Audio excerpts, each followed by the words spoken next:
And here we go. Chad Staples, the Zookeeper Chad, as he's affectionately known everywhere, all over the world. And thank you very much for joining me on the podcast. Massively appreciate it. No, a pleasure, mate. So for those that don't know who you are, and I know I've probably given the game away by calling you Zookeeper Chad. What do you do? What? I saw your Instagram reels and content, and I if I didn't say I was jealous, then I'm being untruthful. I think that was the whole purpose of doing it. So tick. I think most people would see your content and just think, what an amazing existence to sort of, especially in this day and age, with the world being so divisive and horrible as it is, you get to spend all your day with these amazing animals that give unconditional love and are just, it is just amazing. So for those that don't know what you do and who you are, please introduce yourself and let them know. Sure. So essentially Zookeeper Chat is the social media handle, and it's just easy because it's pretty self-explanatory what that means. But yeah, I've been a zookeeper basically since straight out of high school, which is, I'm coming up on 29 years now. I've been at Featherdale. So I work for 3 wildlife parks. I run 3 wildlife parks: Featherdale, Hunter Valley and Mogo, all in New South Wales. So New South Wales, Australia, and all in and around Sydney. Mogo's 4 hours south, Hunter Valley's 2 hours north, Featherdale's western Sydney. And it's been my passion and career. Wow, there's nothing like short distances in Australia, is it? It's always like at least an hour. Yeah, that's right. So I think I didn't know that you were that you ran 3 and you worked for 3 parks. So I know the thing that grabbed me was Caius, which is the baby gorilla. I don't know whether he's still a baby, but and he's at Mogo if I'm correct, isn't he? Right. So here he's 3rd birthday last Wednesday, and he's very much still a baby because they do. I mean, when they say things like we share 97% DNA, you see it. Like, I think those sort of growth journeys, when you look at sort of those high-level primates, great apes especially, it's almost lockstep with what we're doing. Yeah, I've always thought that, whenever I've seen them, and I've been lucky enough to sort of see gorillas and orangutans and chimpanzees and stuff, and there's always a difference. So like, everybody loves going to the zoo and everybody loves going to animal parks, and I've always felt when it comes to the great apes, there's always it feels different. Rather than, lions are majestic and tigers are majestic, they're awesome.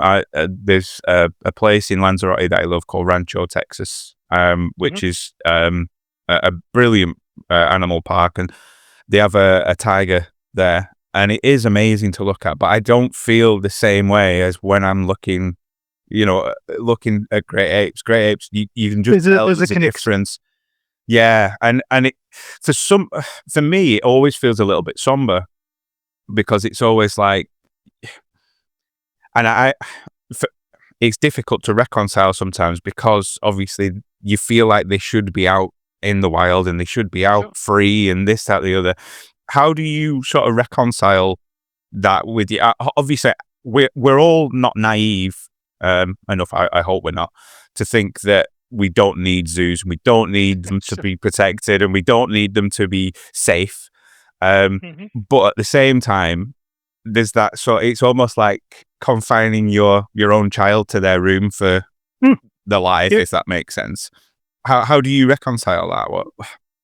I guess I'm very lucky that I'm on the other side of the curtain. I think it can be one of those situations where, there's a few things that, when it comes to my industry, I'm obviously very proud of the fact that we're not where we were. So many people's memories of a zoo is concrete, steel bars, cold, wet, horrible for everyone involved. And that's just not what it is anymore. And the word zoo has almost become a dirty word now because of that connotation. And so I guess I'm very fortunate that, having been in it for over a couple of decades, that I've seen what is happening within the industry and within really great zoos and wildlife parks. And I guess the understanding and knowing the professionals that are in those institutes, and that they would put every animal in their care before themselves with every decision they ever make. So I guess I'm fortunate enough to know the reason behind a zoo being conservation, education, protection, and understanding that those people that are caring for those animals are doing more than they do for their own children. I think, unfortunately, because of that history that we have, and so many industries have a history, that I guess a lot of the thinking hasn't caught up, and maybe they're just still imagining that captivity is terrible. And, I'm never going to try to, change someone's opinion, but I guess I'm just fortunate to understand the other side. I think that's the difficult thing for somebody. Obviously, yourself, you've been in it for nearly 3 decades. Never mind, just over 2. And don't say that out loud. I don't know. I think that's. I mean, I started when I was 4. Did I tell you that? Yeah. Wow.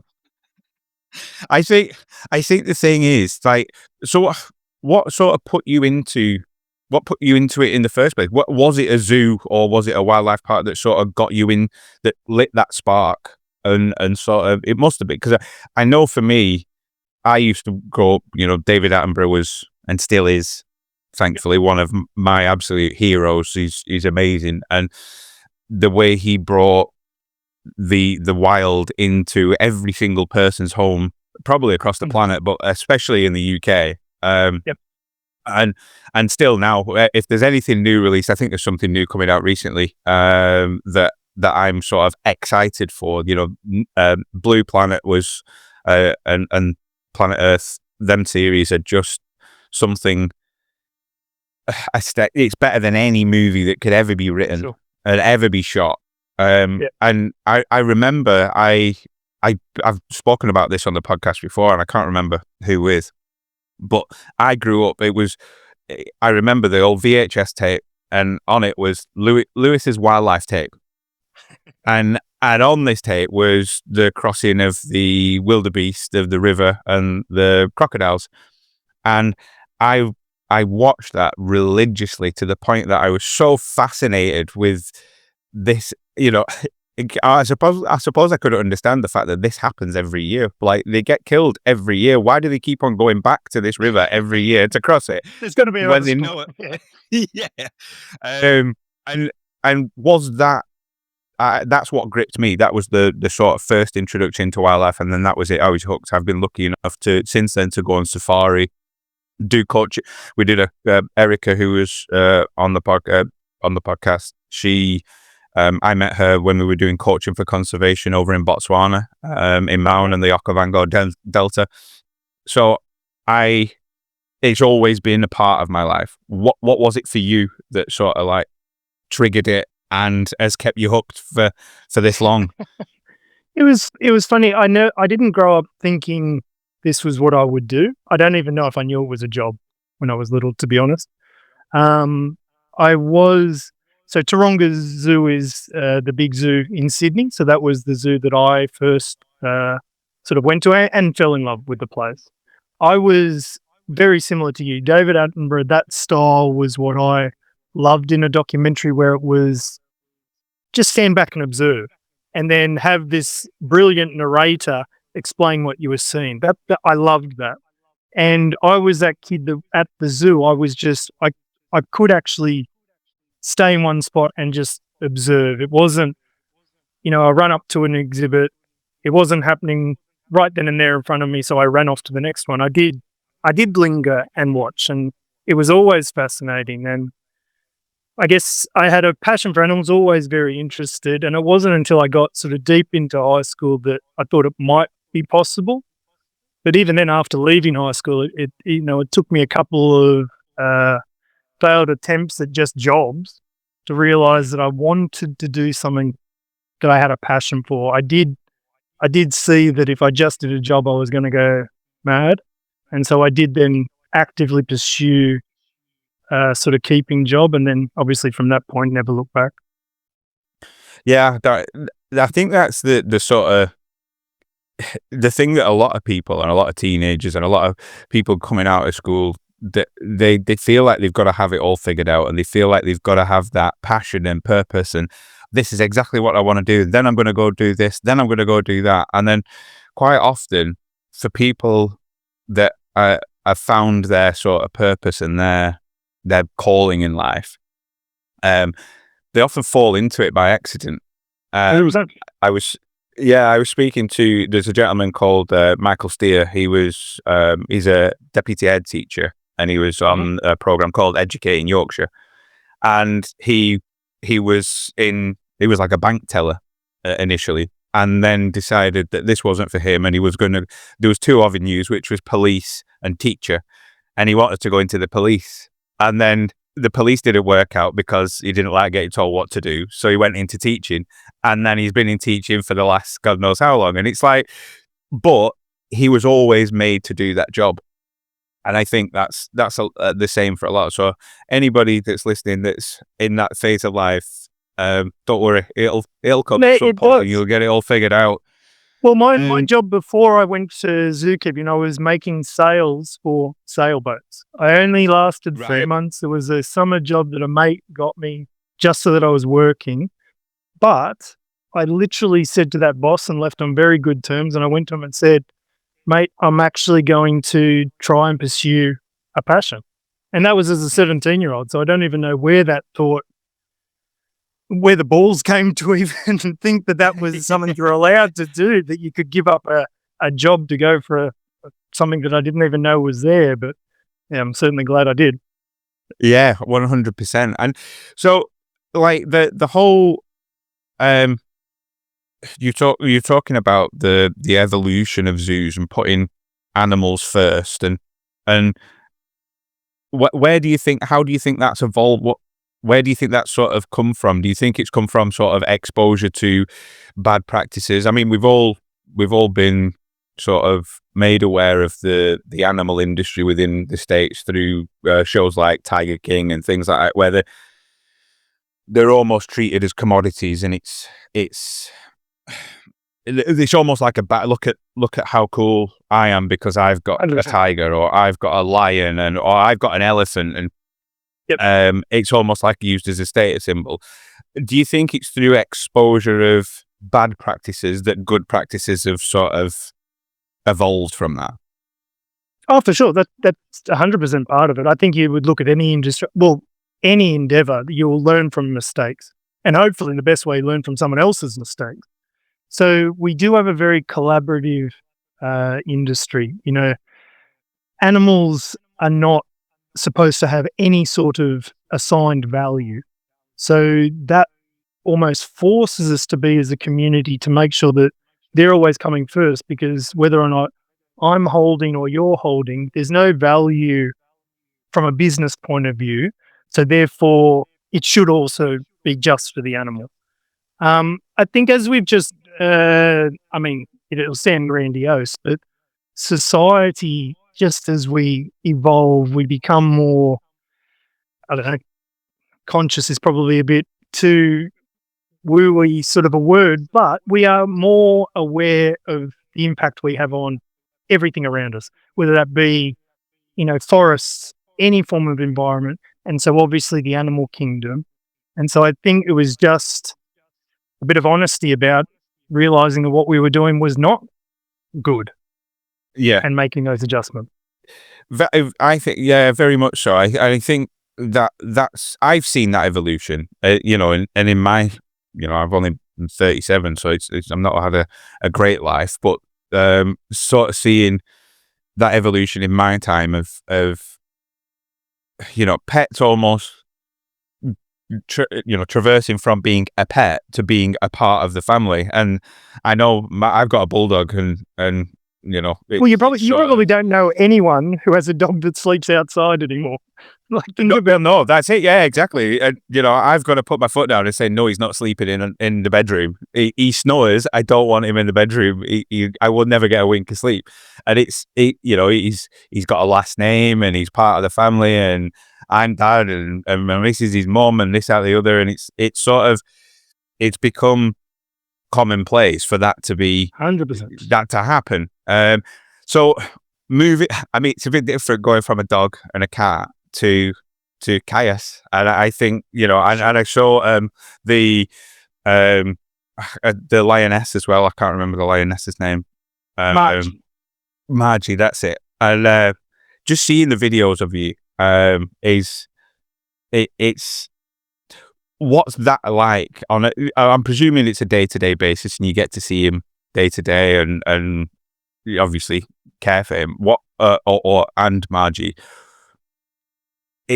it's probably hard for people to understand that I get up in the morning, I go down and Ringo the bulldog snoring on the sofa, and feed him his breakfast and this, that, the other, completely normal.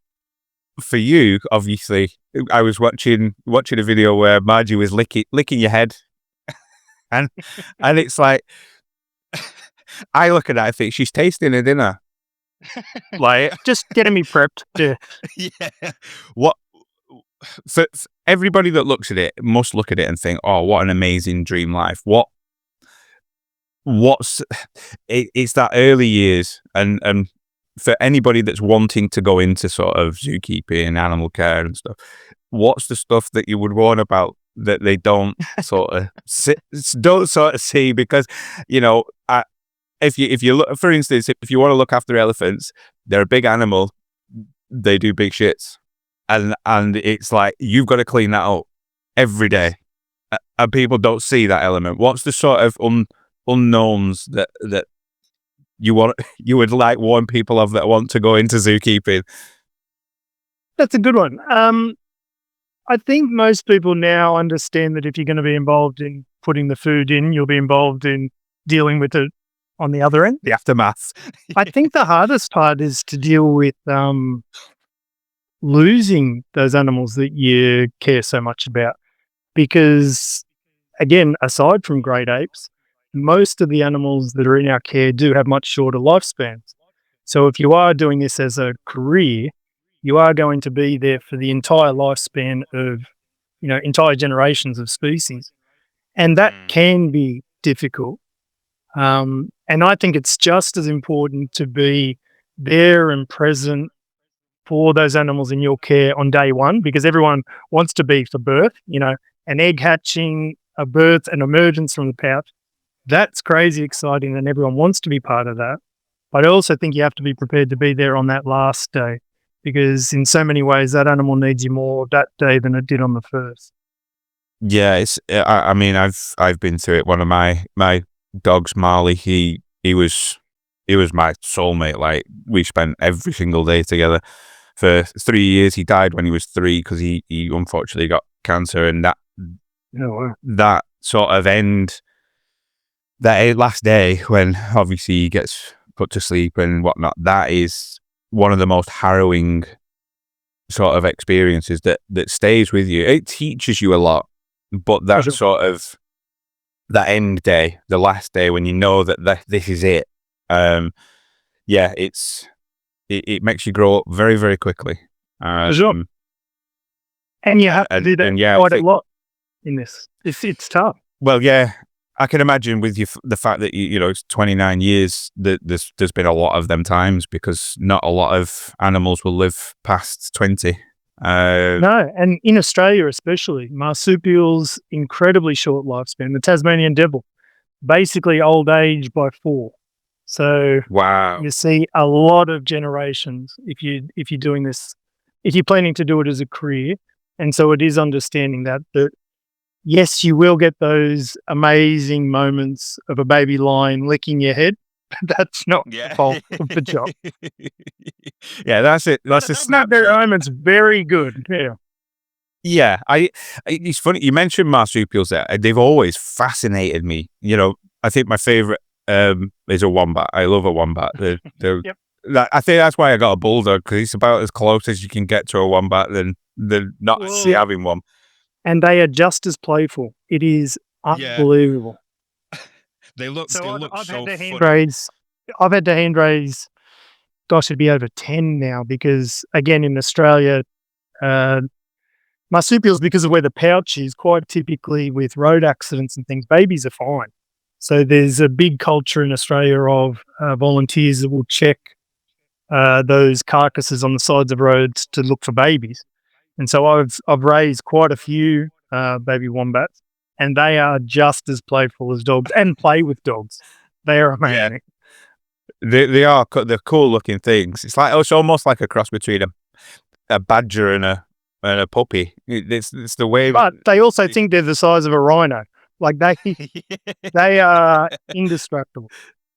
It's always baffled me and confused me to an extent. And I saw something the other day where I can't remember I'll have to see if I can find it, but it was some sort of imaginary line that runs through. I think it runs through Japan and all the way down to Australia, where nothing in terms of marsupials, nothing's crossed over that line to the rest of the world. And it's why marsupials are in Australia and Tasmania and stuff, and nowhere else. They're not found anywhere else on the planet. Let me see if I can find it. So there are a Maybe couple that are splattered around the place. So America does have the opossum. So right. it's not just Australia, but it's like 99% of the world. Yeah, it was called the Wallace line, and it's basically through Borneo, and through Borneo and upwards, this Wallace line, which is an imaginary line, nothing sort of within the space of sort of a couple of miles, nothing sort of crosses over that line, even though it could. Yeah, Nothing crosses over it, which is it's not an actual line.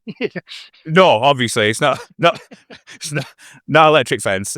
But I've always found it very fascinating. Like, obviously everybody knows what a kangaroo is. Everybody knows what a wallaby is, and a wombat to an extent, even a koala. And I think, things like the platypus, which is a sort of a mishmash of every single animal under the sun, or that's what it looks like. But understanding like the little things, it was David Attenborough that mentioned that they've got like poisonous spines on the heels. Just the boys. Of just the boy, which it's got a bill like a duck, a tail like a beaver. It swims, so it's like semi-amphibious to an extent, and now it's got venomous spines as well as sort of lays egg, and it lays an egg, and it's a mammal, which is just completely bonkers. Yep. To the point where it's like God's just scraped the bottom of the bargain bin and thought, yeah, we'll just stick that together and yeah. But I suppose, and then sort of it gets into, I think in Australia more than anywhere else, because you don't find any of these animals anywhere else.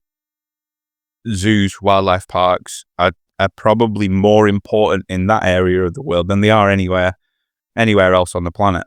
I know my daughter watches a koala rescue thing on YouTube that she absolutely loves. And that brought me on to I didn't know about this if it wasn't for that program, but Australia's Black Summer, which was the wildfires was it 2019, 2020, wasn't it? Yep. And I honestly, I don't understand how the rest of the world, even myself who sort of kind of follows wildlife and tries to sort of stay up, and I've watched so much content regarding it, but I was oblivious. I didn't have a clue. Didn't even understand that.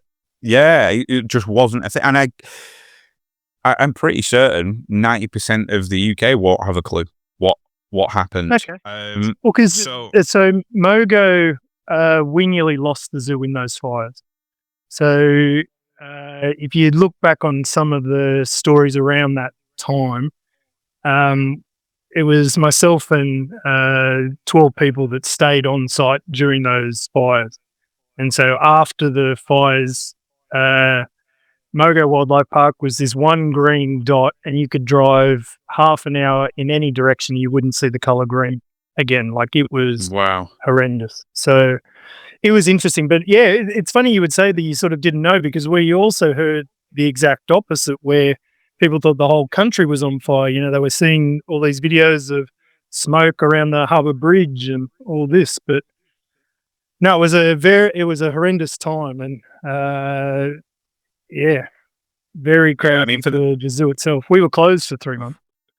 wow. For those that can see, obviously, I've just put on like the smoke from the fires. It actually created an algal bloom bigger than Australia in the Southern Ocean. So, like, you can see from the pictures there, it's like this. It must have been so I mean, wow. So there's a And it picture of was the it planet was and for you can months. see it. Yeah. So that must have been, for somebody that sort of lives and breathes the wildlife parks and the animals, and you know, I'm presuming they do become like your children, they become like your family, and it must be so scary at that point to think that there's not, you can't put it out yourself. There's nothing much you can do. What's that like? I mean, it must be horrible. Oh, it's just helplessness. Yeah, it's horrible. Yeah. I mean, I guess, yeah, there was the two scenarios, I suppose, in that time.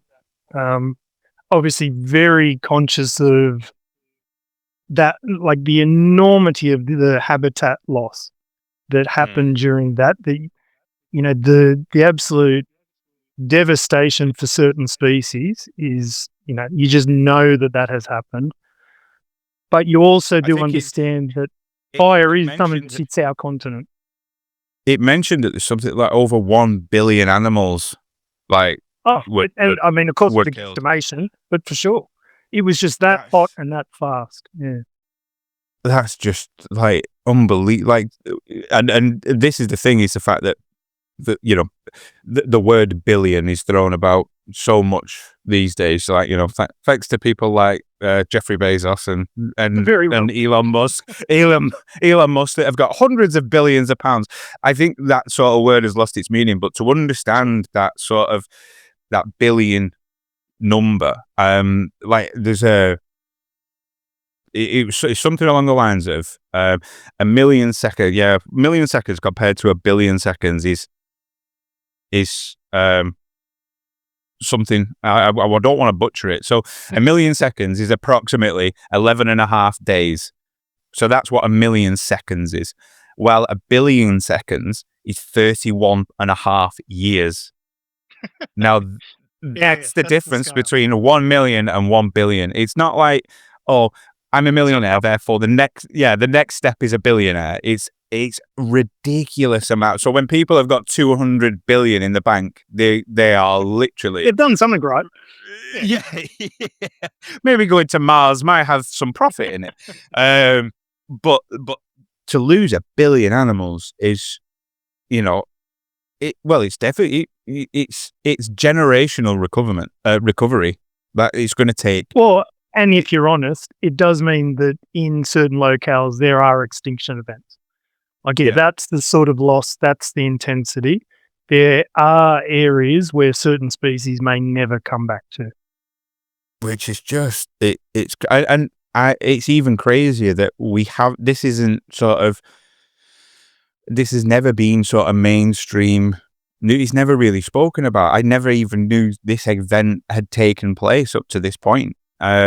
Which is quite frightening, and then even more so now, which I am aware of, is the Great Barrier Reef, which is dying. They've got coral dieback, and I think there was a scientific paper released recently which basically says that's it. It's beyond recovery. There's nothing we can do anymore. That's it. We can keep on delaying it, but it's now gone beyond where we can actually claw it back.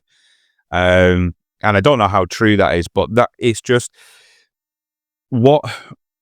how do we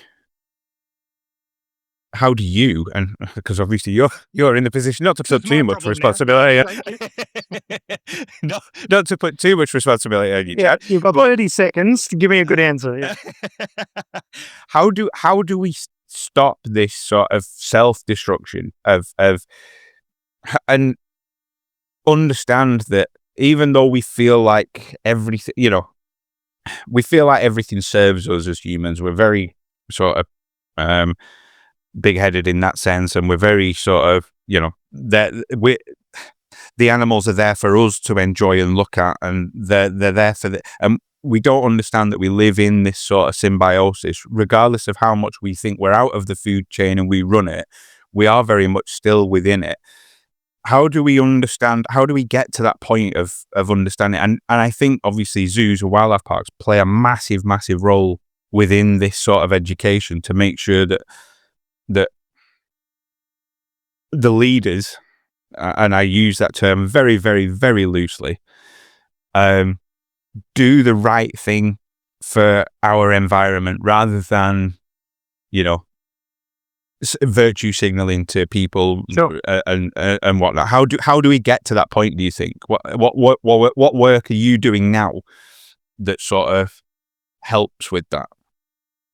Yeah, well, I guess exactly like you said. So one of the key roles, I mean, zoos, wildlife parks have a social license within our communities, and part of that is education. It is key. Obviously, no one can do anything about a problem if you first of all don't even know there's a problem. But then those individual solutions are obviously very hard. Like you said, we don't have many leaders, but we've got people in power, and they are the ones that can make those decisions. But it is really difficult because obviously people are always going to come first to a decision maker. So if we looked at a problem in Australia, so koalas, one of the most iconic species globally. Our country is known everywhere for that. I think the stats are still 1 in 2 people that visit Australia are coming for our wildlife, and principally the koala. Yet the koala is still increasingly under more and more pressure in this country, even though it has such symbolic importance, obviously financial to the whole country from tourism. And we still can't seem to get that right because somehow we haven't worked out that we are part of that ecosystem. Yeah. Still clear huge amounts of area to build housing rather than having come up with a way to have housing and wildlife. And as if every person wouldn't rather live amongst wildlife. They never got that option. We just cleared it. Yeah, it's always baffled me that. Like I've come, I've worked in construction for 17 years, and it's always pained me that we would have gotten a site, and then you've got oak trees that have been on there for 200-300 years, and it's like, yeah, tie a chain around it and rip it out with a digger, and it's just like, well, and then the sort of. And this is sort of humanity in a nutshell. The way I see it is, they'll rip out a 300-year-old oak tree, build a bungalow, and then plant fucking oak saplings in the corner. Yeah, in the corner, and it's just so short-sighted and very it's almost ignorant to the point where it just doesn't make sense. And I one thing I knew with the koalas is the fact that they're not very fast moving. No. So then I think that was one of the mentions of within the fires, is the fact that they can't get out of the way. They're not like a wallaby or a kangaroo that can go 40 mile an hour and that's it. They're out of the danger. They move. They move at a snail's pace, whether there's a fire or not. Oh, and they're living in the fire fuel, which is even worse. Yeah. And they are synonymous, and they're not found anywhere else on the planet. So it's that sort of element. We're unlucky in the UK. I mean, we've got an amazing wildlife, but we don't have such an array of animals. I was speaking with Jake Swindles, who's I need to learn his title, but it's like head director of Countryside Alliance or whatever it may be. I can't remember. Sorry, Jake. I will like what it actually is. Yeah. Probably not. I will learn it, Jake. I apologize.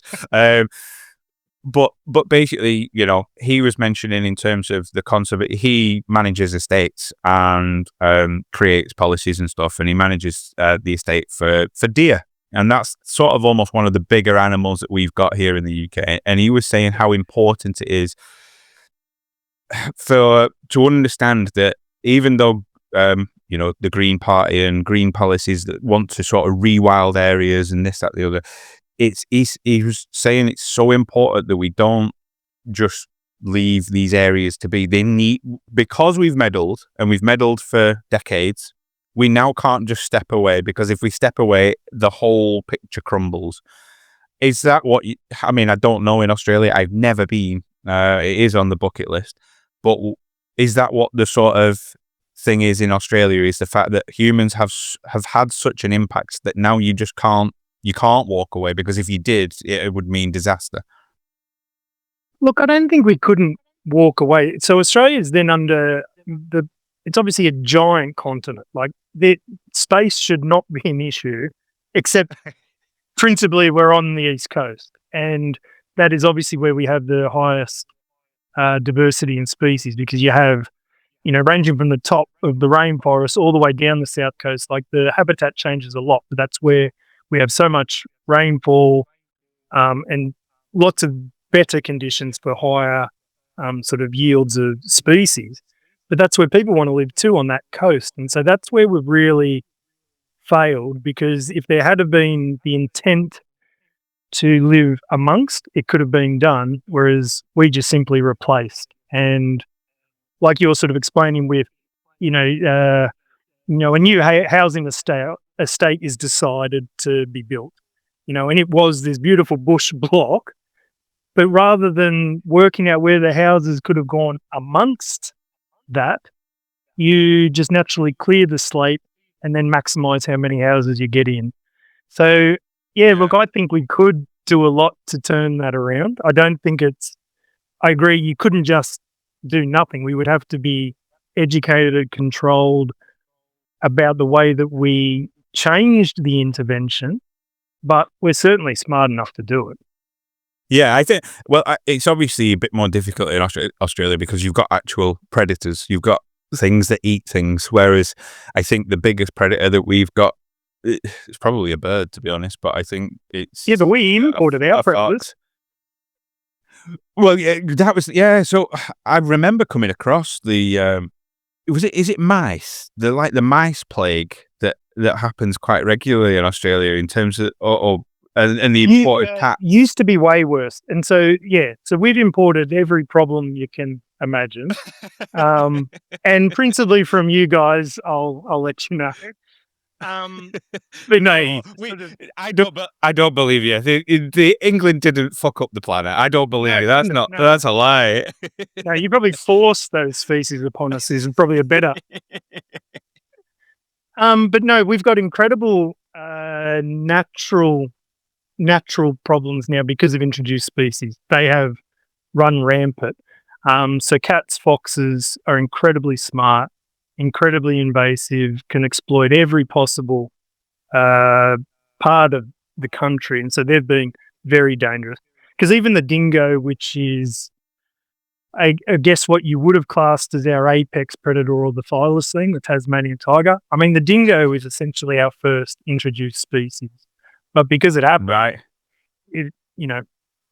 somewhere 30, 50,000 years ago, the landscape has basically worked around that and they've become native, whereas our species are just not built for all these invaders that we've forced upon them.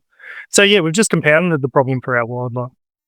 Yeah, you mentioned the thylacine there. There's a lot of mystery about that animal at the minute, whether it's extinct or whether it's not extinct. And there's been sightings left. I mean, I remember the first time seeing that and thinking, what a weird looking creature. Yes, wow. That is in terms of it was the mouth really that it's got like such a long.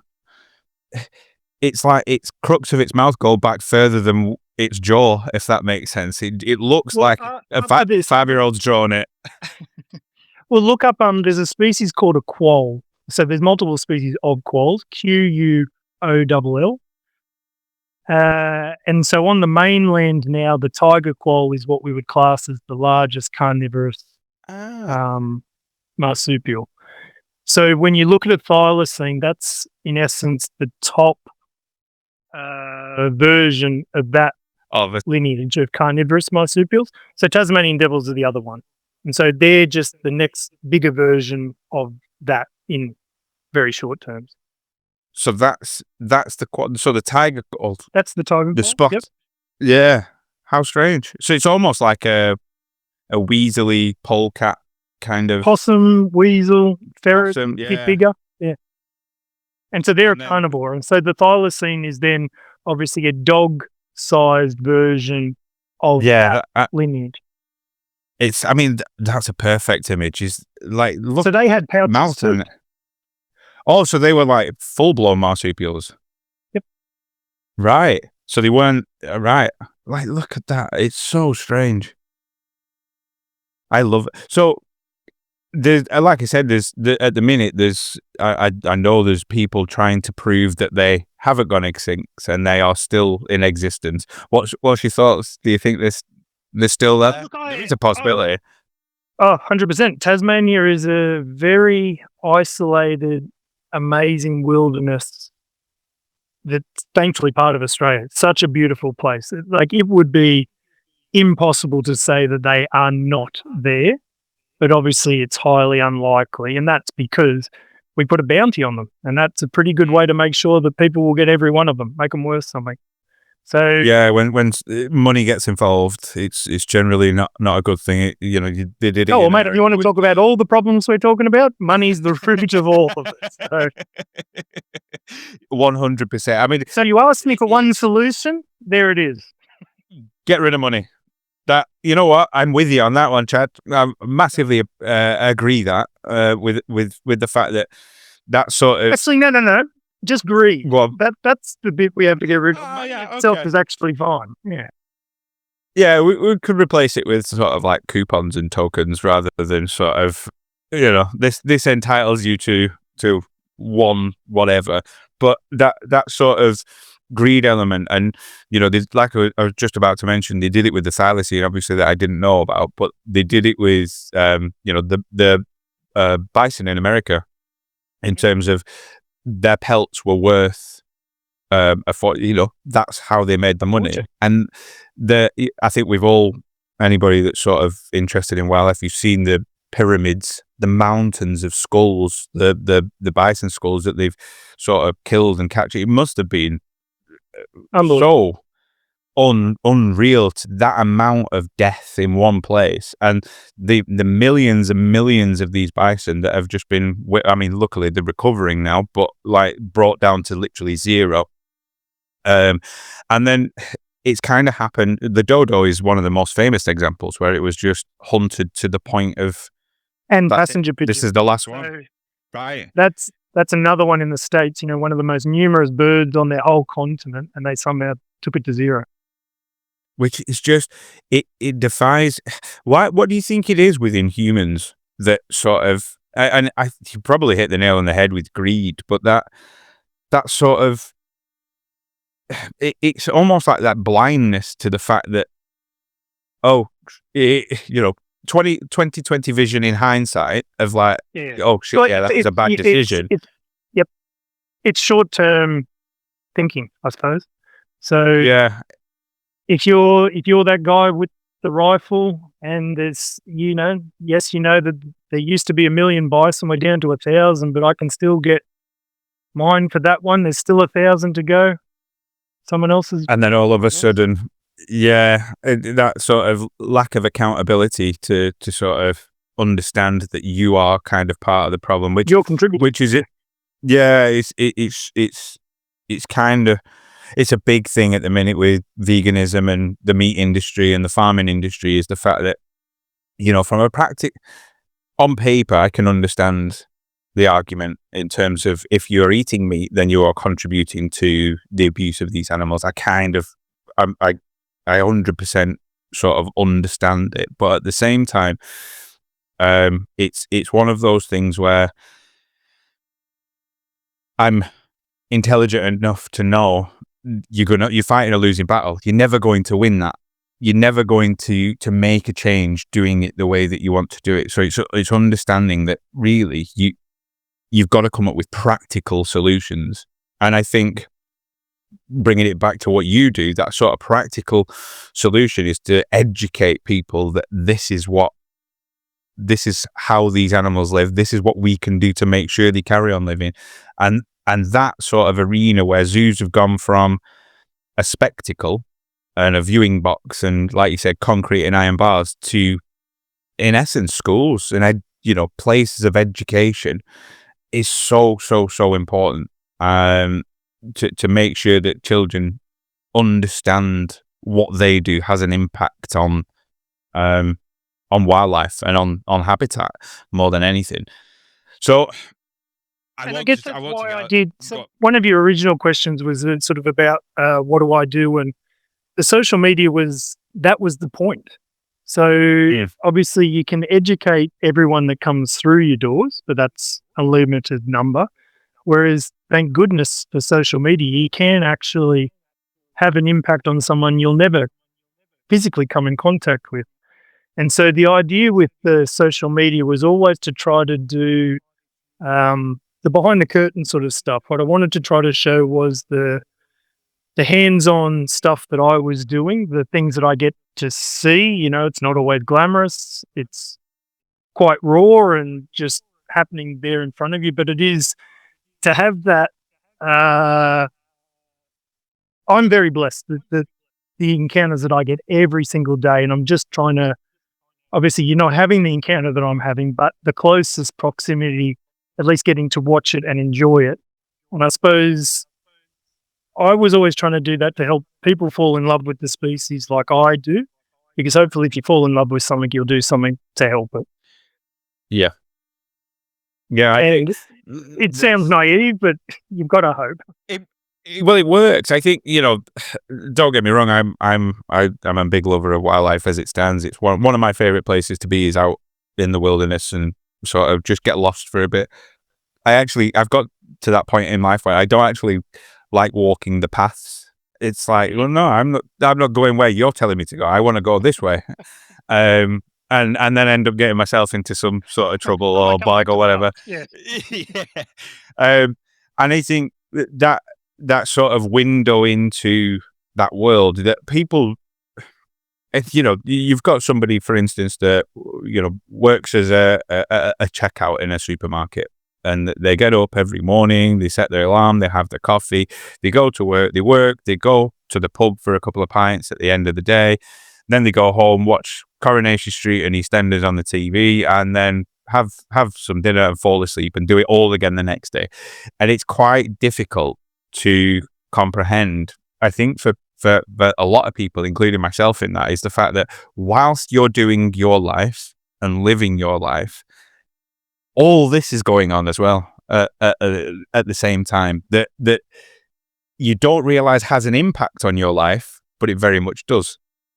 And the way that you provide that window into that world is happening more and more and more. I think is so important to sort of, for those that care and those that have a conscience and those that give a damn, to understand that, right, if a company is unethical and they're destroying habitat, so for instance, one of the big things, which is so funny, but at the same time, so you talk like rubber industry. So the rubber industry destroys swaths of land in Southeast Asia. That's it's where orangutans live. It's where all these species live. But then understanding that you've got rubber in pretty much anything and everything that you use on a daily, every single shoe that you wear has some sort of element to it. Understanding that you're contributing to that just by existing purchase. but you, but, but you don't make that connection ever. You never do. I didn't Well, you until I probably sort don't of want to. true. And I think that's the element in terms of that education that comes about, which is why that window into that world is so important. I And it's kind of hard want to. because, like you're saying, you actually like it's trying to be tough love to the people that come. You're trying to point out that you're doing something that's really bad, but hey, I love you enough to point this out and walk you through the solution. Yeah, but I think that's the thing is the sort of the lack of solutions, and I think that's where I get sort of flustered. And just to touch on sort of the veganism and animal cruelty argument again, is the fact that there's no, because I understand the argument, but there's no practical solution, and No, this is the that's an problem. emotional or ethical decision rather than practical. Yeah, and this is the problem, is the fact that when you can make a difference and logic, and this was the whole thing through COVID for me as well, is the fact that when something becomes illogical, I'm out. I check out. I'm not interested. I'm not involved because it doesn't make sense. I can't make sense of it in my head. It's not right. And I think that's the same with big things like the Great Barrier Reef and so on and so forth. Is the fact that I can't. What can I? Yeah, I can't put the pieces together in my head of like, why wouldn't you want to save this? It doesn't make sense. Like, I can't, even if you were the greediest mother on the planet and you wanted to get, billions of dollars and become number one in the, the, Yeah. the global, you want to take part of the global biggest dick competition, which was the space race a couple of years ago, which was so funny. It was like SpaceX launching a rocket, then Richard Branson launching a rocket, and then Jeff Bezos launching a rocket. Look like the bigger dick. Yeah. And it was just like, oh my God, this is actually playing out on a world stage. This is unbelievable that this competition of like, I've got the biggest rocket is actually taking place. Other than being in that mindset, I can't reconcile it. And it's just, and I think that sort of lack of practical solutions that are able to be implemented is part of the problem. But and this sort of kind of brings me roundabout. When I was in Africa, I wasn't lucky enough to ever see the mountain gorillas or any great. No, they're not a great ape.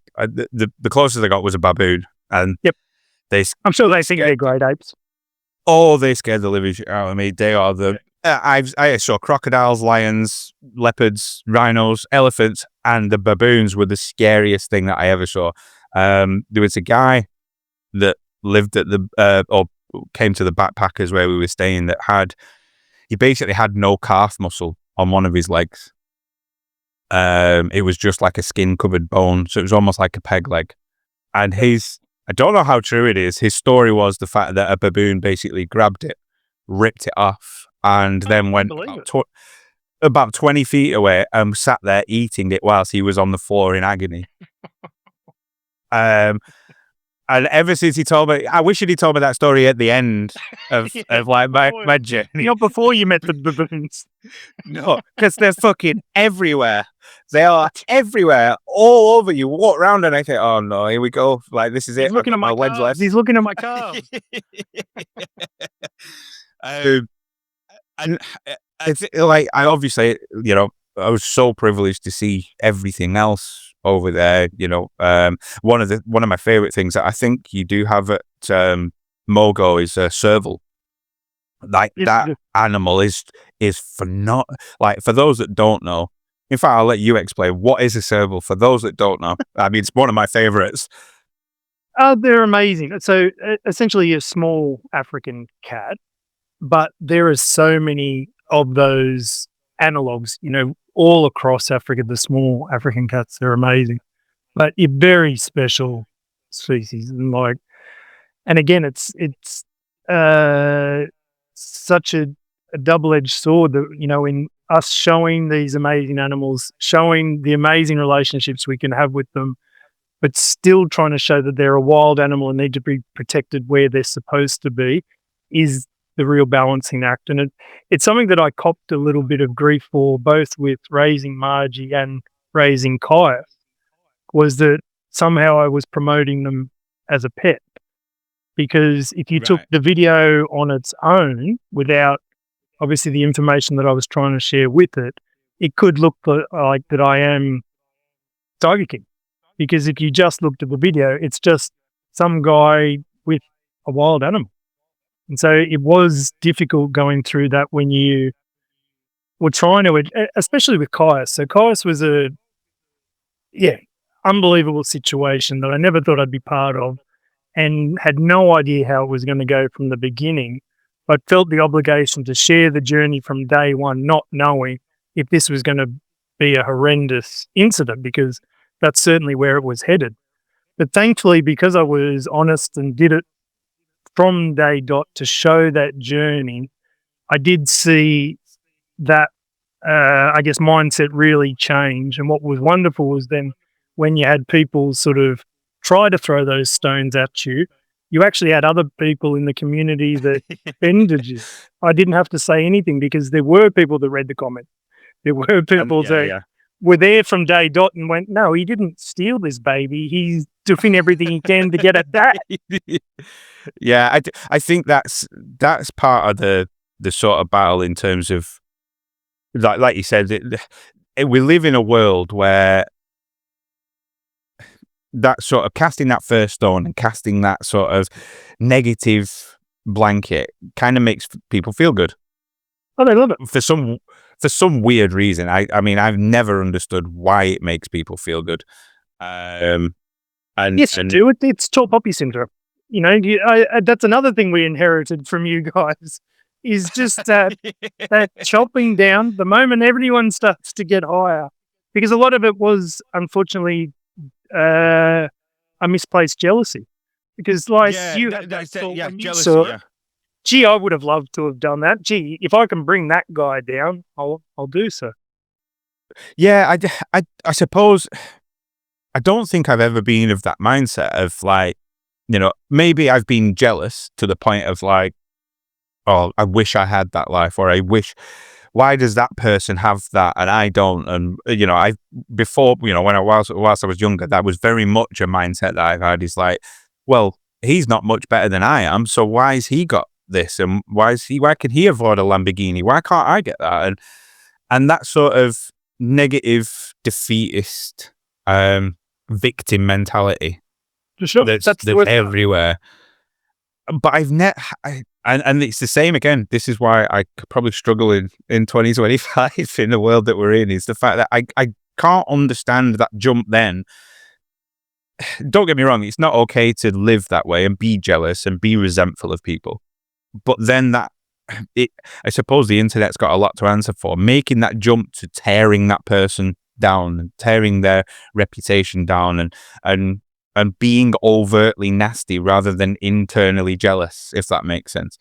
Well, it's that anonymity that you get with online now, because no one, I would be very surprised if any of those people would have ever said it to my face, because it was just, there would have been accountability.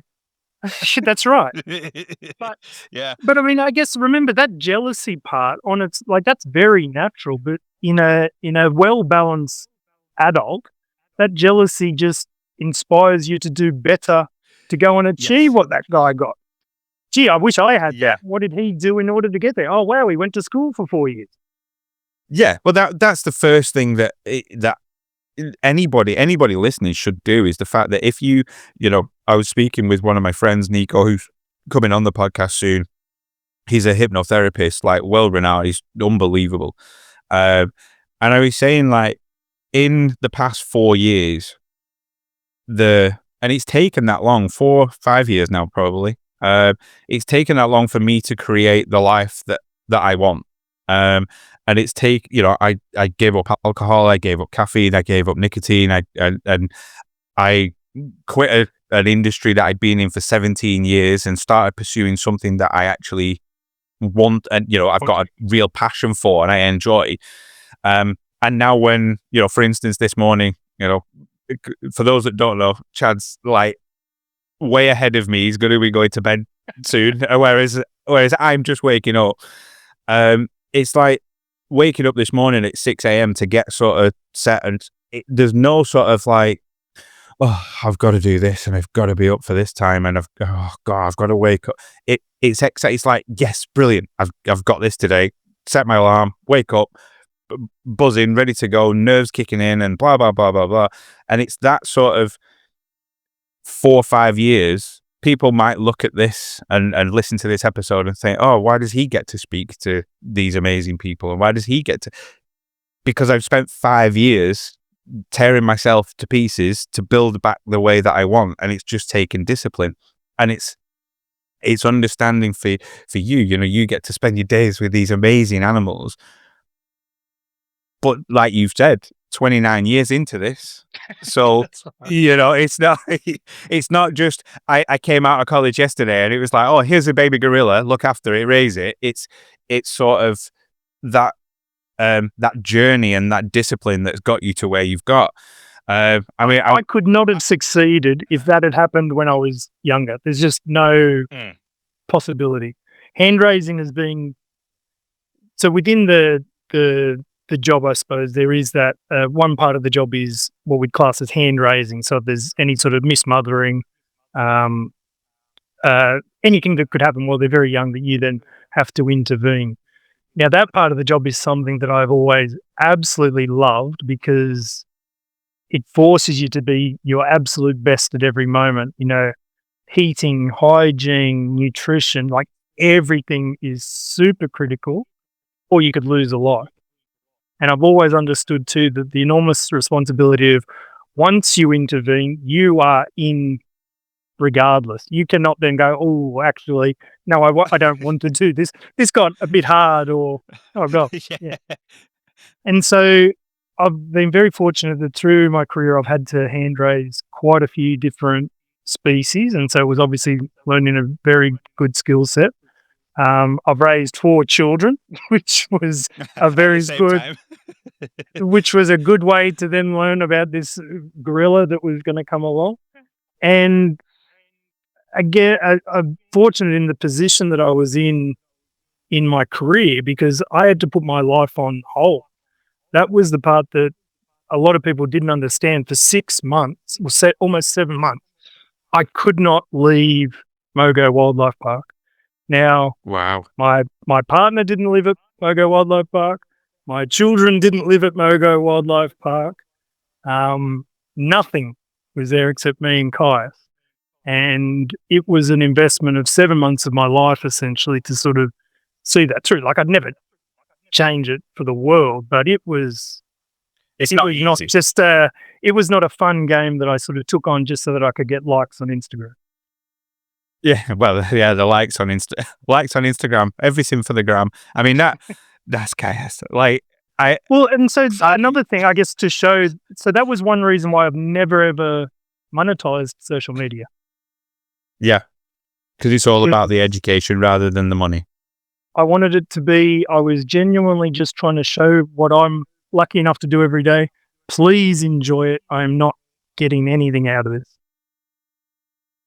I'm absolutely messed around. I've just put up that's a good photo. Like, how can you not fall in love with that? It's like, it's just so happy. And you think that there's a video on your social media where you're led down and Caius is led one way and you're led the other. And that, it's just, you can, for that intangible feeling that you get, everybody, I think, of an age, everybody's experienced that at some point, whether that be a friend, whether that be a romantic partner or whatever. There's a feeling that you can't explain, that you just gel with somebody, you just sort of get on with they are my kind of people. Yep. Or, if it's romantic relationship, you just, why that person instead of that person? Yeah, you just got something, and you can see it. It exudes through the camera in terms of the fact that they're both relaxed and that relationship and that bond between you is so apparent to me. I think that's, like you said, with him being sort of so 97% identical to us, and understanding that sort of,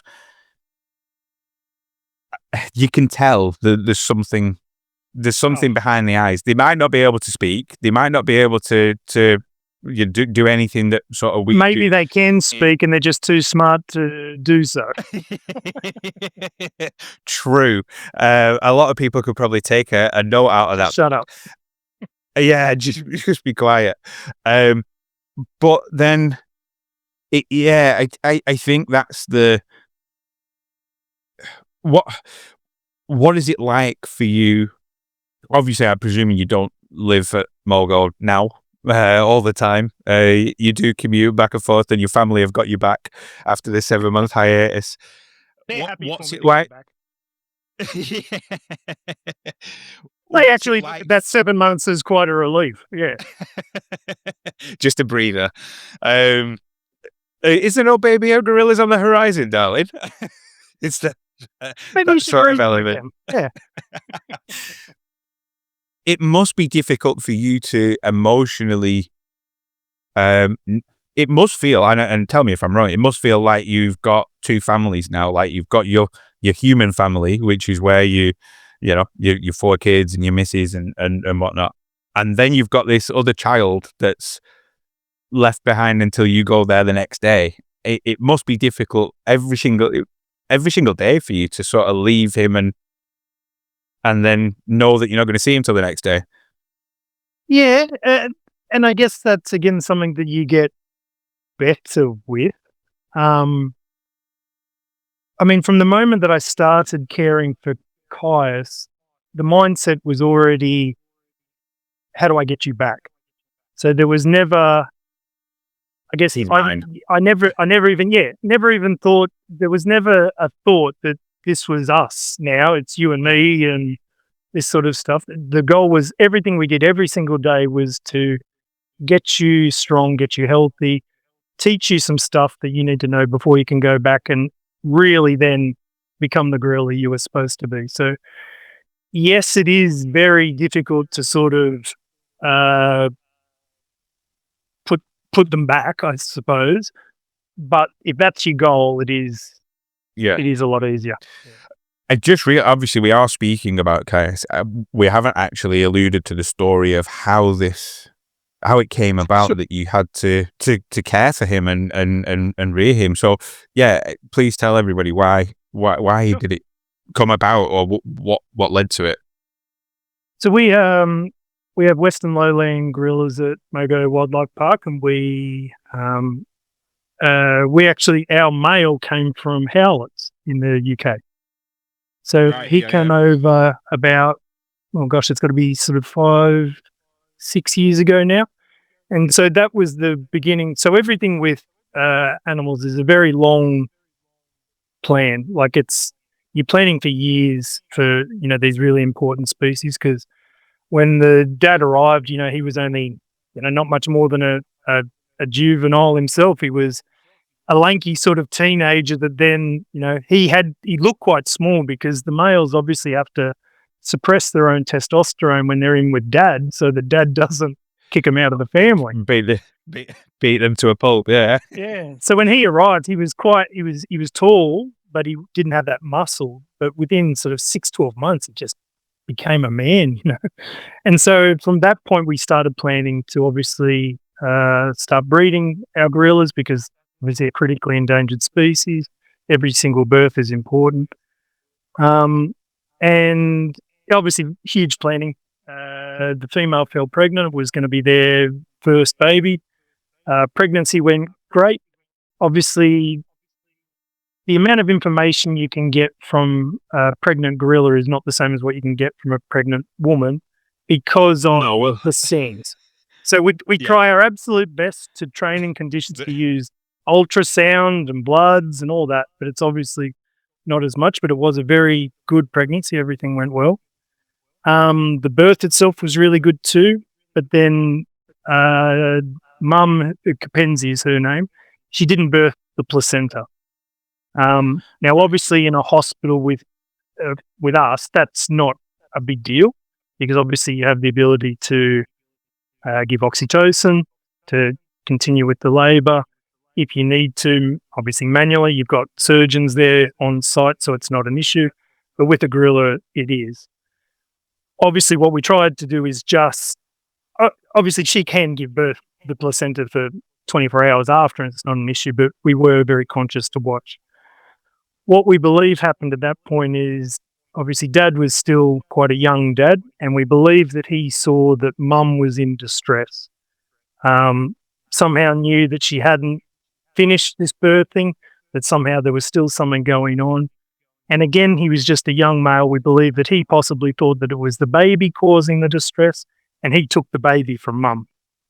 Now, as you can imagine, men, we're useless to newborns. We don't have trainers. We are not equipped for what needs to happen at that point. And this was actually this was just heart-wrenching because Dad actually kept Caius for 14 hours. So we were literally for that entire time trying to give Dad different behavioural enrichment activities, food, whatever we could think of that would require both hands so that he would have to put this baby down. And it took us 14 hours of moving him, offering different things, separating the girls to try to get him to want to be there until he finally put the baby down. Once he finally put the baby down, we were able to swoop in. I had to feed and give fluids at that point because it had been 14 hours since he'd been able to feed from Mum. And we were able to then start the procedure with Mum to remove the placenta. At that stage, I was going to keep Caius just for the one night because it was already evening by the time we'd finished the procedure with Mum. And the plan was let her wake up overnight and rest. Very next morning, I'd put the baby into an area that Mum and Grandma could get to first, and then the rest of the family. Unfortunately, when I put the baby in, Mum and Grandma went straight over to the baby, but didn't want to have anything to do with it and actually left. And at that point, we're thinking, oh my goodness, what's happened? I left him there for a little over an hour. The plan was if they didn't take him within 2 hours, I would feed again and then put him back. When we actually went and collected him back up, he had changed even physically. He'd lost a lot of colour, was looking quite lethargic. His eyes were sort of quite dull. And so at that point, we rushed him up to the vet block. And what we later discovered is it was a sepsis pneumonia, probably from Dad chewing on the umbilicus and allowing an infection. Right. So, and then subsequently just never... So basically from that moment, I knew I was going to have to see this through because Caius actually basically died 4 times, crashed hard within those first couple of hours. We called in medical professionals, so human doctors and nurses, because they obviously know a lot more about gorillas than they realise. And the process started from there. And so that first day, everybody thought he was going to die. Most people then thought for that next week he was imminent, but he just kept getting stronger.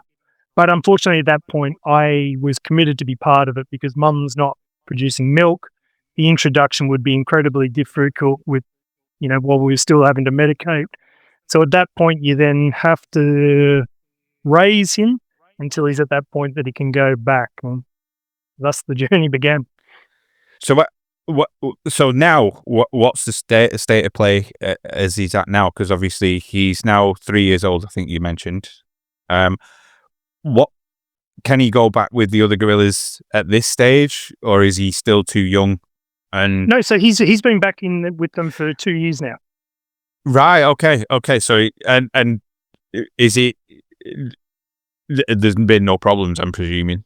And so the introduction process was incredibly long. Basically 1,000 little steps before that last one where he's introduced. But at about 7 months old, we started to introduce him to a surrogate female that we were going to introduce into that family together. They stayed together for a few months, and then they've all gone in, and subsequently, both mum and dad have now had another baby, and they've successfully raising it together. And she's now just over 6 months old. Oh, So unbelievable right. success, like beyond Yeah. my wildest dreams.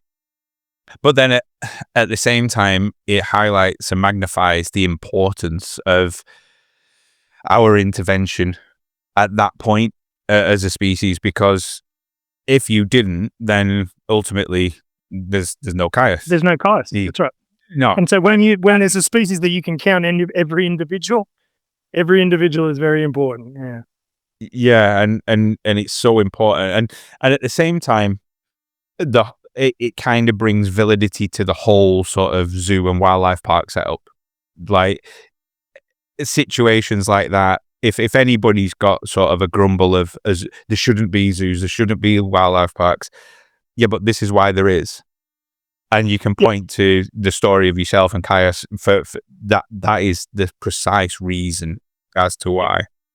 And I think you said something that was important before about sort of people's views on zoos, and it was that historically they were there for entertainment. So you would pay your dollars, you would go in and you would want to see performance. If an animal was sleeping, you'd make a huge noise to wake them up because I paid my $2 to get in to see you. It was very, very common to go to what you would call shows where performances were put on. Now we serve a very important purpose when it comes to education and conservation, for sure. But what I really would like to see is people see these places as areas not for entertainment, but enjoyment. That you go and you actually have that moment where you may never be able to go to Africa, but we are trying to replicate within the space available Africa for that African species to be there, but in a safe space. And we hope that you can come and enjoy that space with that animal for at least a moment. Yeah, it is important to that. I think most children, not all, but most children are fascinated by wildlife, and I think it's because they don't quite understand the dangers and whatnot. But it's like there's a video that I watched recently which was quite funny, because you mentioned about Caius's father and sort of the way he sort of filled out and came from a lanky teenager to a man. I don't know where it is, and there's basically, it's a video of 3 silverback gorillas, like big filled out gorillas, and 2 of them were fighting, and I heard some of the people that were obviously witnessing this, so somebody called the keeper, somebody get the zookeeper, and I'm just thinking, so a zookeeper, so I go, not a fucking chance am I going in there. What do you want me to do? Yeah, they'll just fight over me. Yeah, because I mean, for those that have never seen one in real life, it's hard to sort of comprehend. Think of the biggest, strongest man you've ever seen in your whole entire life, and then times it by at least 3 or 4. That's how big these animals are, and even more so with the orangutans and so on and so forth. What have you been in? Can you get in close proximity with these, with the silverbacks and with the big gorilla, the dangerous ones, rather than the baby ones, rather than the little ones? Yeah. I'll just turn that light on while I just saw it. Yeah, very dark. I know. Well, that's it. It's not sun's rising. So with silverbacks, so the silverback Kasani he's a beautiful, majestic, powerful, like every adjective you can think of. He's just amazing. And every time I see him, it's still the same. That feeling you're describing of the first time you're in their presence, it doesn't ever get old. It is just amazing every time. But obviously, because of that size, because of that strength, there are limits with contact, because obviously he was never hand raised. He grew up with a very big family. He's been taught how to be a silverback. And the job of the silverback is to protect everybody else in your family, so you don't push that boundary.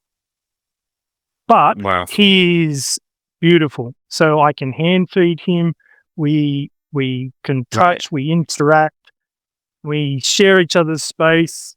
I tell him all the problems of the world that I have, and he's very special.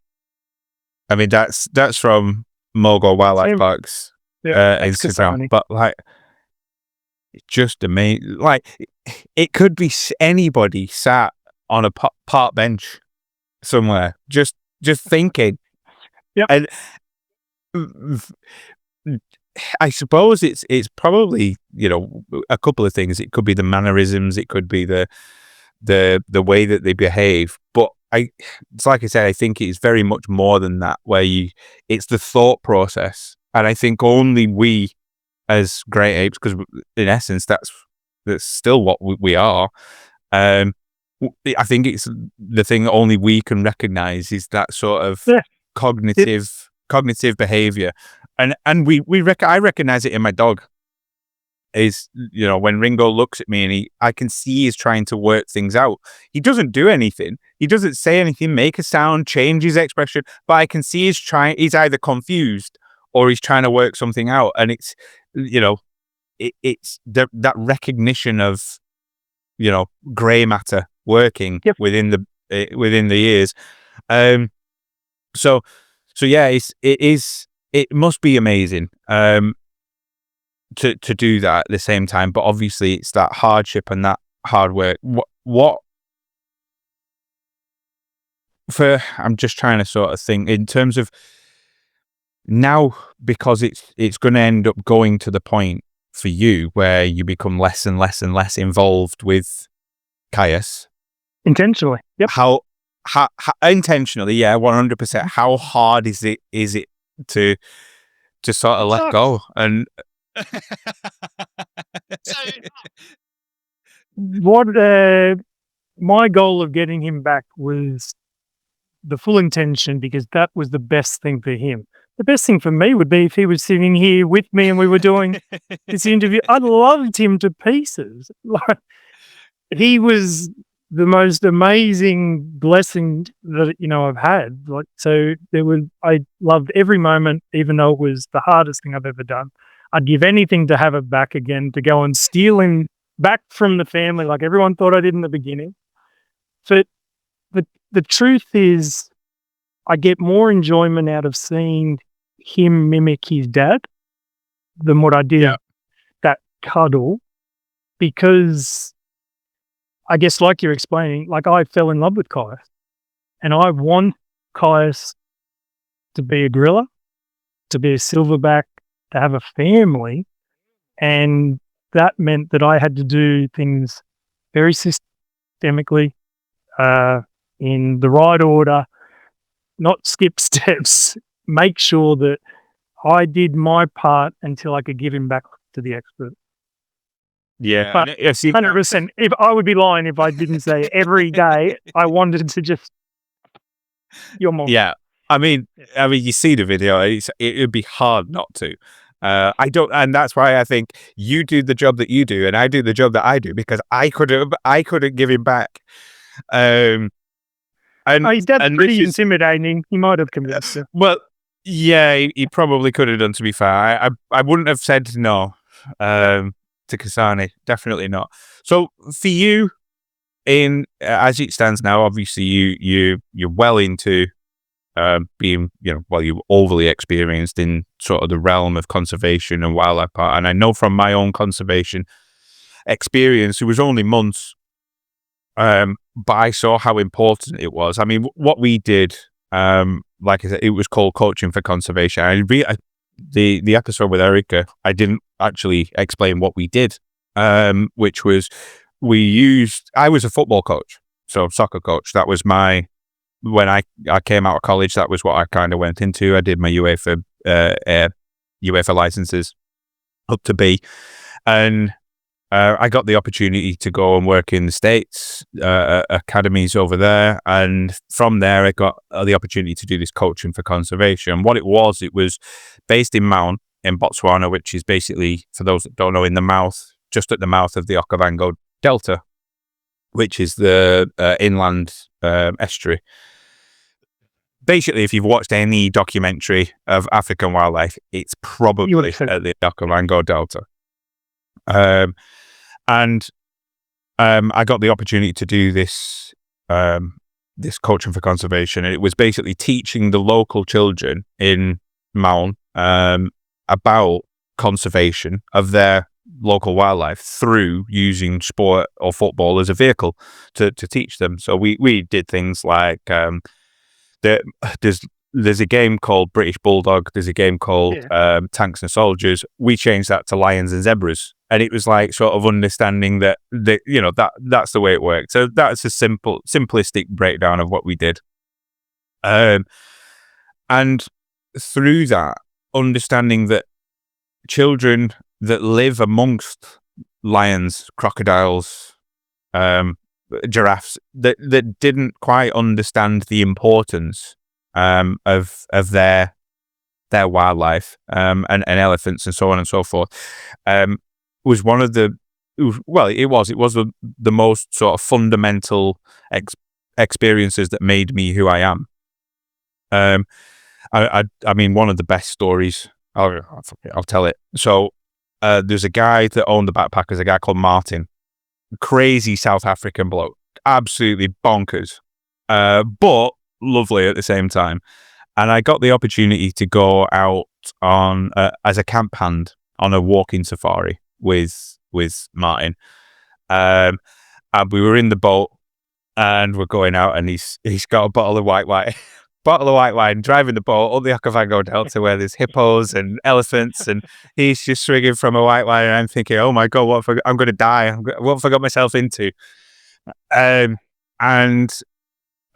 job as a camp hand, for those that don't know what one of them is basically put up the tents, cook the food, take down the tents, and away you go. And I got to do this for free, which it costs a hell of a lot of money generally. To go on a walking safari. And so I put up all the tents, and I was sleeping in Martin's tent with Martin. And Martin said, I don't sleep with a cover on my tent. I sleep just with a fly net. And I also snore. So if I snore, don't be afraid. Give me a nudge. Tell me to shut up. And we were in the bedrolls, and it was really comfy, to be fair. So we'd been on a walk that evening. We'd seen eagle owls, we'd seen warthogs, wildebeest, and we'd seen evidence of hippos and elephants. And the evidence of the hippos was basically, I didn't know this, but it was basically shit that was up in a tree. And I was like, naively, well, hippos don't climb up there, don't climb trees. Yeah. And I didn't know that when they do defecate, they spin the tail like a propeller to fling it basically they're basically natural muck spreaders. So, and we'd seen all this evidence, and then we went back, I cooked dinner, and lo and behold, we all went to bed. And they were all French, and they were all, 60, 70-year-old French people that were out on this walking safari with me, a young 20-year-old idiot from the north of England. And we're asleep. I woke up to what I thought was snoring, and I turned over to sort of give Martin a kick and a shove, and he was sat upright, and he went and pointed past me. And honestly, from me, it would be 3 meters, maximum 3 meters away, was a big 4-ton bull elephant in the middle of the camp. And with the low, if you've ever heard them, the low grumbling that they do. And I was like, froze to the point where it was like, I'm led down at this point. He could just literally squash me. And then I heard the zip of the tent, and Martin's got out. And he's got out, and I'm obviously, I was young, most people think 20's not young, but I was probably young in my head, no responsibilities whatsoever. I was panicking at this point, and he's got out to stoke the fire because they've got really poor eyesight. So if something spooks them, then and they go into a frenzy. We are all dead, basically. So he wanted to stoke the fire to give more light. And all it was doing was looking for palm nuts, which are these ivory covered sort of nuts that only elephants can eat. Deal with, yeah. And then whilst he sat round the fire with I can't remember the camp, the camp guide who had the gun. He was there as well. He was an Afrikaans guy. He was trying to teach me Afrikaans, but I cannot get that language for the love of me. The sounds just don't come out of my mouth. And then I got beckoned, come out, Lewis. And I was like, are you crazy? But lo and behold, it's still not hearing the minutes. Yeah, like that was going to do anything. It took me about 15 minutes to pluck up the courage, and we sat there for, it was about 2 hours, 3 hours. And it wasn't just that elephant. There were a full herd around us that we couldn't see. We could hear. You could hear, yeah. And then all of a sudden, not just hearing, feeling. It was just, it's hard to explain. It's one of the most primal, fundamental experiences I will ever have in my whole entire life.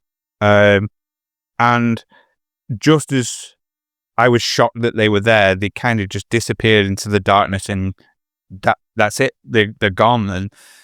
And I remember waking up in the morning, and I cooked the breakfast, and whilst obviously all the French pensioners were getting out of the tents, I said, "Oh, did you hear the elephants last night?" No, we didn't. We didn't hear a thing. We didn't hear a thing. And I'm thinking, it was shaking your fucking tent at one point. Wow. And that sort of, to anybody, and this is the thing again with the sort of money element, is the fact that I understand that most people can't afford to go and do safaris. It's thousands and thousands and thousands of pounds to do it, and then it's thousands and thousands of pounds to get there. So you're talking, £5,000 before you've even gone out and seen anything. So you've got probably 10 grand to go and do a safari, or 2.5 grand at a hotel in Lanzarote where you can get sunshine and have fun and whatnot, and that's why it always wins.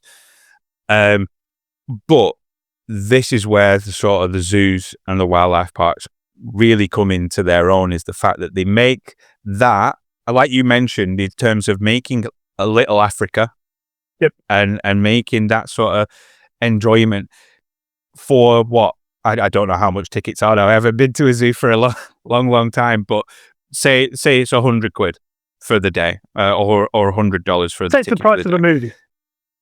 Yeah, and it's like, you get to experience, in essence, kind of what I experienced, but for little to nothing. And that experience will stay with me for a life. Being chased off hippos, when you just see the water, the wall of water start coming to, you don't see the hippo, you just see the waves, and that scares the living daylights out of you more than any sort of lion or anything. And seeing crocodiles and so on and so on in the wild, it is one of the most fundamental experiences I've ever had. It has shaped me as a person, and it's given me a real respect for how diverse this planet is. That sort of, the fact that you and your profession give that to people, it's a gift. It really is, and it should be looked upon as such. It should. The negative press, like you said, comes from that old connotation of a zoo and a spectacle, and getting bears to dance and all that sort of stuff. And almost that stamp collection mentality. It used to be a thing where the zoo wanted to have 2 of everything, like it was Noah's Ark. Whereas that shouldn't be your goal, to have the maximum amount. The goal should be to be realistic about where you are in the world, for what species could live there. What sort of impact you're going to have on these animals' lives, and are you catering to them both physically, mentally, and emotionally? Not just, let's get 2 of them, that'd be cool. Yeah, let's get 2 polar bears in the Sahara. Hey, I know we do that, but they'll be right. It'll be like a holiday. Don't worry about it. Yeah.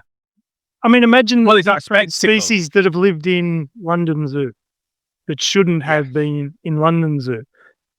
But again, London Zoo is an amazing place that has done staggering work and is not what it was then. And so, and that is exactly why every day I try to show, I guess, like you're saying, I certainly try in the videos that I'm in on social media, I certainly believe that it would come across that love, connection, whatever it is, that ultimate empathy I have for the species. And then hopefully that would somehow complete the circle to know that there's someone that cares for them, that's looking after them, and that therefore motive is right for being there. It 100% comes through the videos. I can testament to that in terms of the fact that, like I said, the connection between you and Kayas is it's unspoken, it's untangible, but you can see that sort of respect. It's like that mutual respect for different reasons as well. Is you respect him as a species and an animal and as this amazing creature, whereas he's like, thanks for saving my life. Yeah, basically. Where you hit him, Mum? So it kind of brings me nicely into the sort of final element of speaking with you, which is a shame because I could speak with you for ages.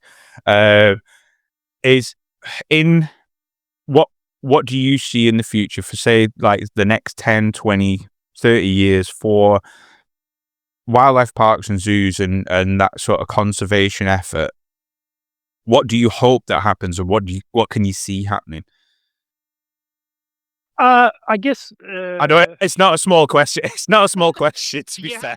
Some very big ones. You also solve all the world's conservation problems earlier. This one's easy. Look, what I would love to see is a change of. I'd love for zoos and wildlife parks to hold that special place in society, like I believe that we really did for a long time. And I'm not saying that we don't with societies. There's some places the zoo or wildlife is still the centerpiece of the town. And I love that because there's buy-in.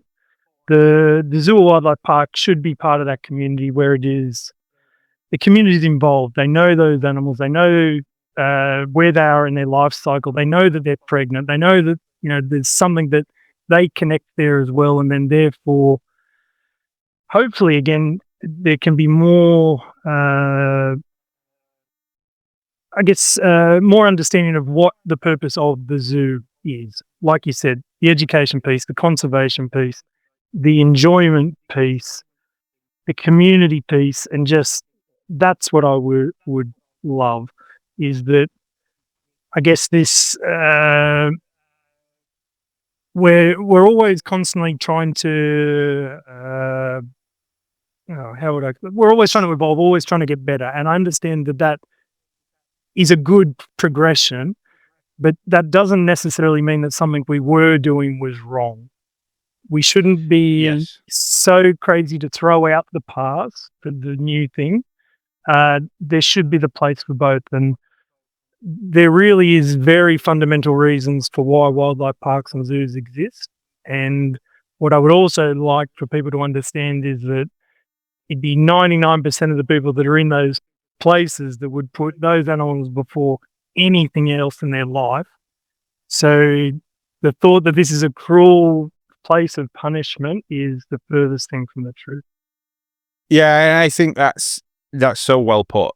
And in terms of that cruel place for punishment, I do think that's sort of held as a view by many, and it is the sort of bad eggs or the sort of negative past, and you're never going to get rid of that. You see it now. Let's take schools for example. You've got bad schools.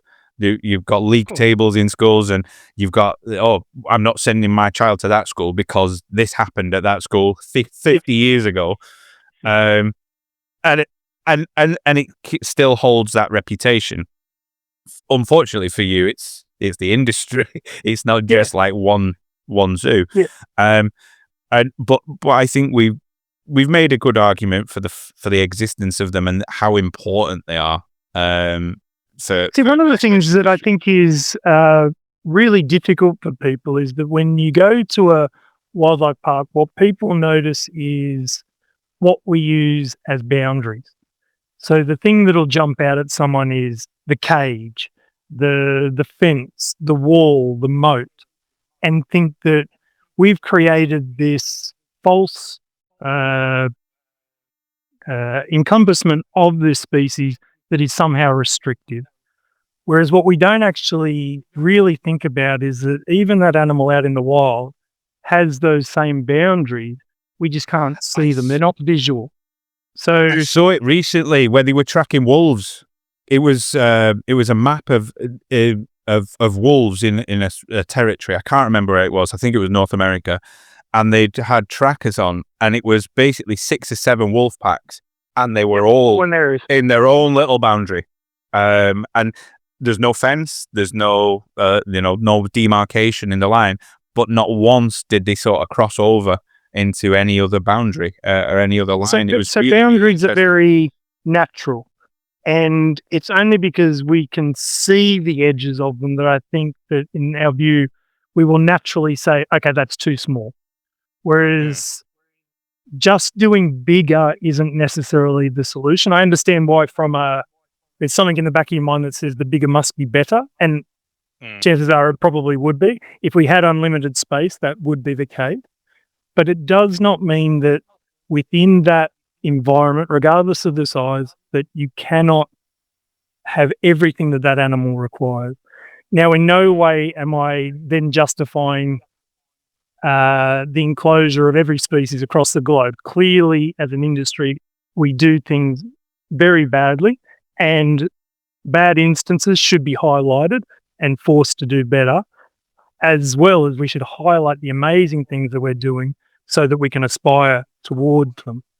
But those boundaries are very important for animals. They live and breathe. They get security from a known boundary.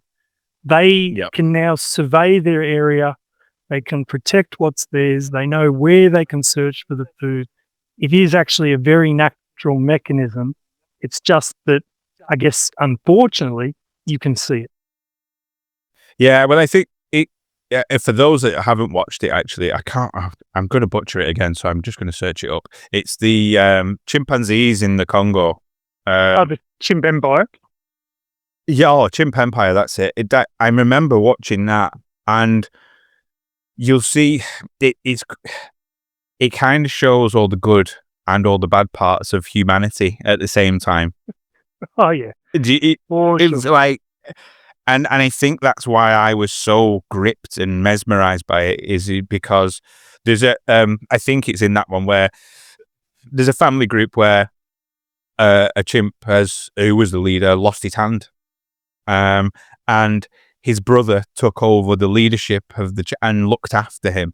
Now, if anybody can't see the empathy and the humanity in that, quote unquote, then you're blind. That is love personified in terms of the fact that he's cared for his brother, he's taken over the leadership, and because obviously what would tend to happen is a chimp with one hand would drop all the way down the pecking order to the point where they were the bottom of the shop. He made sure that he was still up there with him and cared for him and made sure. Now that is unbelievable. But then on the flip side, you witness murder. Absolutely. To the point where they crossed the boundaries, like you mentioned. They crossed that sort of into enemy territory, and they paid a price of with their life. And it is harrowing. And the documentary makers did such a good job in showing it. But it kind of shows that within your boundary, you're safe, and that's your home, and you fight, and you feel. Humans recognize it now, and without sort of, you always feel different at home. You always behave differently at home as well than you do anywhere else in the world. And yeah, I think that sort of understanding, that relative understanding of this is what these animals know. This is what they've grown up with. This is, you're coming and viewing their house and their home. And not to say like they don't know any better or anything along those lines before any activists sort of jump on board on that comment. It's just they are in existence to educate so that the ones in the wild are not hunted like the thylacine. They're not hunted into extinction. They are they're more important than the ones in the wild because they're educating this animal of human to not actually kill their relatives that are living out in the wild and out in nature. So yeah, I think that sort of evolution, like you mentioned, of wildlife parks and zoos in places to enjoy and educate and for children and people to understand that these are good, all in all, are good and amazing places. And like you said, the keepers like yourself that would put all these animals before any other priority in their life is it should be admired. And I do admire you. I think it's such a selfless, amazing profession and vocation to go into. So thank you for me at least. And there's so much, I mean, in all of that, I mean, realistically, there's way more that we can learn from the animal than vice versa. We've just gotten so far away from what is natural, I suppose. We could certainly do a lot with watching more nature documentaries and getting around animals and seeing how simple it can be. Yeah, well, that's it. I mean, that I do implore anybody to go and watch that Chimp Empire because it is it's amazing, phenomenal. It is. We've mentioned David Attenborough and Planet Earth and Blue Planet are absolutely unbelievable, but that documentary alone, I think it's the largest chimp group that was ever been sort of recorded. And been studied for so long. They've just got so much historical information about that group. And you find, and this is how strange it is, for all these people that watch reality TV and I don't know what you've got in Australia, but it'll be something like Desperate Housewives. It'll be exactly the same that you've got. But it'll be in Bondi or... Oh, Bondi Rescue. There we go. That's one that I know. But with that chimp, you get to know the personalities and the chimps, and you understand their name, and and it's strange to see that as an animal, or to as a human to view animals and kind of build that off-screen relationship with something that you've never met, which is a completely different species, and then understand that. Sorry, you finish. No, it's okay. It's actually that feeling you're explaining about how you have that inert understanding from watching has actually been the best part of doing this for so long. That seems to have been the skill that I've been able to hone the most in the work. So what's that old adage about the sort of 1,000 hours or 10,000 hours of something? The Beatles, something that. I actually see that within my work, obviously most people that get into the profession start with the passion. They've probably always had a desire to be in close proximity, but it still is a skill set to have more empathy, to look for those visual cues because they're not going to talk to you, and therefore have a greater understanding of what that animal's telling you without telling you anything right in front of you. And that's the skill that I appreciate having been able to hone the most. And it's just that you're explaining, that somehow you can know something without it being said. Yeah, that sort of intrinsic intuition. For sure. It's definitely, I think it comes with age, very much with age, in terms of I've got better and better as I've got older of that unspoken feeling within within a room. If I, most people understand if they come home late at night from a pub and they're half cut and they walk in and your missus is pissed at you, even though she hasn't said a word. Doing said. You're in the doghouse. Past experience, yeah. Yeah. So it's been amazing. It's been awesome, brother. Thank you very, very much. If anybody wants to follow you on Instagram and get involved with the sort of conservation and the work that you do, what do they do? Where do they go? Sure. Your handles and stuff. Yeah, Zookeeper Chad is where I am on Instagram and Facebook. So yeah, check it out. I'm always just trying to put up stuff of what's happening in the day. I keep myself out of it as much as possible, and it's just the actual what everyone's interested in. But yeah, reach out if there's anything that I know it's very difficult. Like we talked about a lot. Like, what is the thing that the individual can do? It is really tough because these are huge problems with huge answers. But there are little things you can do, of course, and things to get involved in. But if anyone has any interest, yeah, please reach out. Or the 3 parks that I'm involved in are Featherdale Wildlife Park, which is Western Sydney. As I said, Hunter Valley, which is just north of Sydney, which is the grape growing region of the state, if that is of interest. And then down on the south coast is where Mogo is. So yeah, support your local zoo and wildlife park. If you haven't been for a while, I implore you to go back and look with new eyes. I think you'll be pleased. As long as it's a good one you go to. I'm not going to stand up. Yeah, well, yeah. Like every industry we talked about, there's good and bad in everything. Definitely. Thank you. Thank you very much, Chad. And thank you, everybody, for tuning in. See you next time. Great to meet you.